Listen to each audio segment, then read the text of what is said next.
سیدنا صالح علیہ السلام۔ سمود ایک مشہور عربی قبیلہ گزار ہے جو سیدنا نوح علیہ السلام کے بیٹے سام کی اولاد میں سے تھے۔ ان کی رہائش تبوک اور حجاز کے درمیان حجر کے مقام پر تھی۔ اس جگہ کو مدائن صالح بھی کہا جاتا ہے۔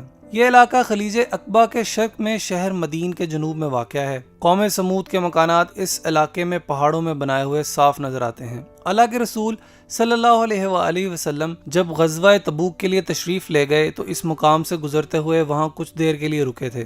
اس قوم کا زمانہ عاد کے بعد کا ہے۔ ان لوگوں کی عمریں بہت لمبی تھیں۔ آدمی مٹی کے گھر بناتا تو اس کی موت سے پہلے وہ گھر گر پڑتا تھا، چنانچہ ان لوگوں نے پہاڑ کھود کر گھر بنانا شروع کر دیے، جو بہت خوبصورت ہونے کے ساتھ ساتھ بڑے مضبوط اور پائیدار بھی تھے۔ یہ لوگ مشرک تھے، بتوں کی پوجا کرتے تھے اور ان سے مدد، رزق اور اولاد طلب کرتے تھے۔ اللہ تعالیٰ نے اس قوم کی ہدایت اور رہنمائی کے لیے اسی قوم اور بستی سے سیدنا صالح علیہ السلام کو نبی بنا کر بھیجا، جنہوں نے ان کو عقیدہ توحید کی دعوت دی۔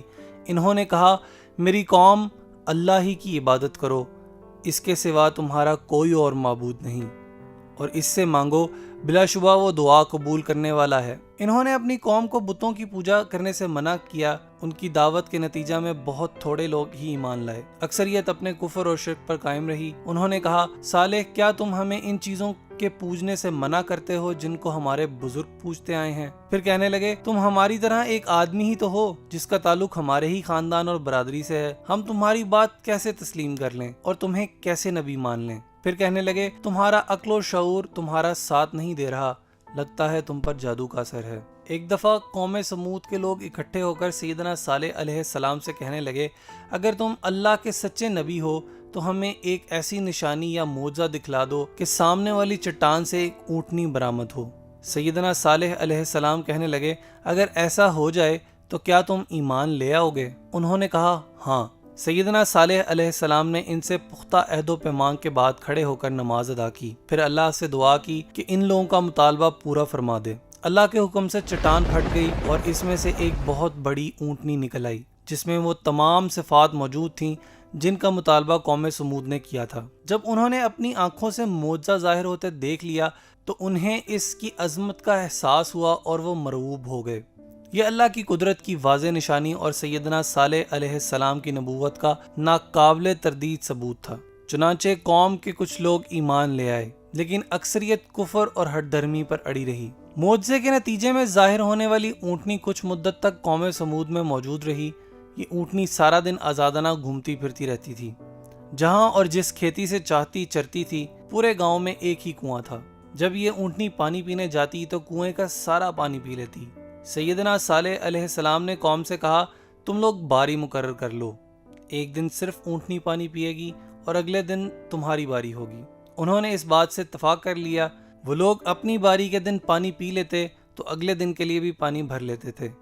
وہ لوگ اس اونٹنی کا دودھ پیتے تھے، وہ اتنا زیادہ ہوتا تھا کہ سب کے لیے کافی ہو جاتا تھا۔ سیدنا صالح علیہ السلام نے قوم سے کہہ رکھا تھا کہ جب تمہارے رب کی طرف سے ایک معجزہ آ چکا ہے تو اسے آزاد چھوڑ دو، یہ اللہ کی زمین میں چرتی پھرتی رہے، تم اسے بری نیت سے ہاتھ نہ لگانا، ورنہ دردناک عذاب تمہیں آ پکڑے گا۔ اونٹنی اپنے بچے کے ساتھ وادی میں چلتی پھرتی رہتی۔ قوم کے سردار کچھ عرصہ تک تو خاموش رہے اور اونٹنی کو برداشت کرتے رہے، مگر آہستہ آہستہ انہوں نے مجالس میں اونٹنی کے بارے میں باتیں کرنا شروع کر دیں۔ ایک کہنے لگا، ایک دن ہم پانی پیتے ہیں اور دوسرے دن یہ اونٹنی پیتی ہے، گویا ہم کو اس کی وجہ سے ایک دن پانی سے محروم رہنا پڑتا ہے، آخر ہم کب تک یہ برداشت کریں گے؟ آخرکار ان کے سرداروں نے آپس میں مشورہ کے بعد متفقہ فیصلہ کیا کہ اونٹنی کو قتل کر دیا جائے تاکہ اس سے جان چھوٹے اور سارا پانی انہیں مل جائے۔ جس شخص نے اونٹنی کو قتل کرنے کی ذمہ داری قبول کی، اس کا نام قدر بن سالف تھا۔ اس کے ساتھ اس غلط کام میں سمود قوم کے کئی اور لوگ بھی شامل ہو گئے۔ ادھر سیدنا صالح علیہ السلام مسلسل اپنی قوم کو خبردار کرتے رہے کہ اس اونٹنی کو کبھی قتل نہ کرنا، ورنہ سخت ترین عذاب کا شکار ہو جاؤ گے۔ سمود میں ایک بڑھیا تھی جس کا نام انیزہ اور کنیت ام غنم تھی۔ یہ نہایت دولت مند اور امیر ترین عورت تھی کیونکہ اس کا خاوند بڑا رئیس شخص تھا۔ اس کی 4 جوان بیٹیاں تھیں۔ اس نے قدار کو اونٹنی کے قتل کرنے پر خوب ابھارا اور کہنے لگی، اگر تم اس اونٹنی کو قتل کر دو تو جس لڑکی سے چاہو تمہاری شادی کر دوں گی۔ اونٹنی کو قتل کرنے کے لیے قوم سمود کے کئی افراد تیار ہو گئے۔ یہ نہایت ہی شیطان صفت اور شریر لوگ تھے جو بستی میں فساد پیدا کرتے، لوگوں کو تنگ کرتے اور برے کام میں پیش رہتے۔ انہوں نے کبھی کوئی خیر خواہی یا اصلاح کا کام نہیں کیا تھا۔ ایک دن یہ لوگ اکٹھے ہوئے تاکہ اونٹنی کو مارنے کا پروگرام بنائیں۔ انہوں نے خاصی لمبی بحث کے بعد یہ طے کیا کہ اونٹنی کو کب اور کیسے کہاں قتل کرنا ہے۔ ایک دن انہوں نے اپنے شیطانی منصوبے پر عمل درآمد کا فیصلہ کر لیا۔ وہ اونٹنی کو قتل کرنے کے لیے گھات میں بیٹھ گئے۔ اونٹنی کنویں سے پانی پی کر واپس آ رہی تھی تو مزدہ نامی شخص نے اس پر تیر چلا دیا۔ تیر اس کی پنڈلی کی ہڈی میں پیوست ہو گیا۔ غدار نے جلدی سے اونٹنی پر تلوار سے حملہ کیا اور اس کی ٹانگیں کاٹ دیں۔ اونٹنی زور سے بلبلائی اور زمین پر گر پڑی۔ اونٹنی کے جسم سے خون بہنے لگا اور وہ تڑپی اور مر گئی۔ اس کا بچہ بھاگ کر سب سے اونچے پہاڑ پر چڑھ گیا اور 3 بار بلبلایا۔ اسی وقت وہ پہاڑ کھلا اور بچہ اس میں غائب ہو گیا۔ سیدنا صالح علیہ السلام کو جب اس بات کا علم ہوا تو سنگین غمگین ہوئے۔ انہوں نے کہا، تم لوگوں کو 3 دن کی مہلت دی جاتی ہے، اب اللہ کا عذاب آ کر رہے گا۔ ادھر سمود کے لوگوں نے ندامت کے اظہار کی بجائے پروگرام بنایا کہ اب نعوذ باللہ صالح علیہ السلام کو بھی ان کے اہل و عیال سمیت شہید کر دیں۔ اگر ان کے رشتہ داروں نے قصاص یا دیت کا مطالبہ کیا تو کہیں گے ہم نے ان کو قتل نہیں کیا۔ کچھ لوگوں کو اس کام کے لیے مقرر کیا گیا، لیکن اللہ تعالیٰ نے سیدنا صالح علیہ السلام کو کافروں کے مکر و فریب اور دست درازی سے محفوظ رکھا۔ قوم کے لوگ سیدنا صالح علیہ السلام کا مذاق اڑاتے اور کہتے، ہم نے اونٹنی کو قتل کر دیا ہے، اب اپنے رب سے کہو ہمارے اوپر عذاب نازل کرے۔ سیدنا صالح علیہ السلام نے جواب دیا، 3 دن کے بعد تمہارے اوپر عذاب الہی نازل ہوگا۔ مہلت کا پہلا دن جمعرات کا دن تھا۔ اس روز ان کے چہرے زرد ہو گئے، کفار خوف زدہ ہو گئے۔ اگلا دن جمعہ کا تھا۔ صبح ہوتے ہی ان کے چہرے سرخ ہو گئے۔ پھر جب مہلت کا تیسرا دن یعنی ہفتے کی صبح ہوئی تو ان کے چہرے سیاہ ہو گئے۔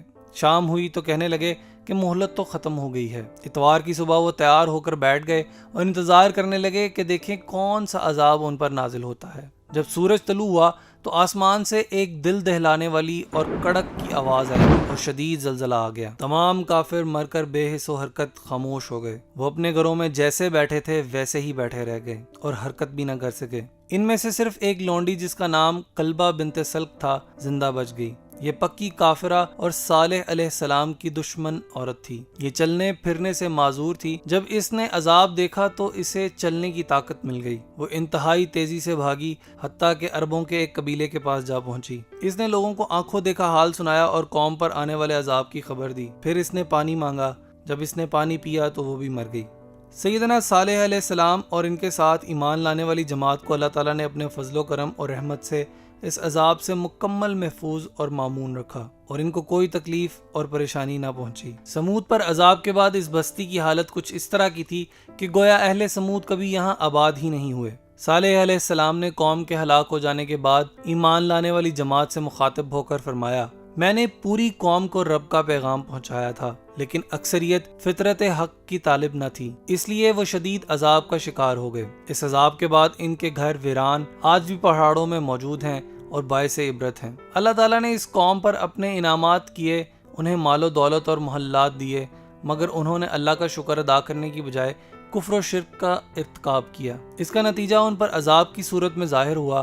اللہ کے رسول صلی اللہ علیہ وسلم نے فرمایا، سمود پر سخت چیخ کا عذاب آیا جس سے ایک شخص کے سوا تمام لوگ ہلاک ہو گئے۔ یہ اس وقت حرم کی زمین میں موجود تھا۔ اس کا نام ابو الرغال تھا۔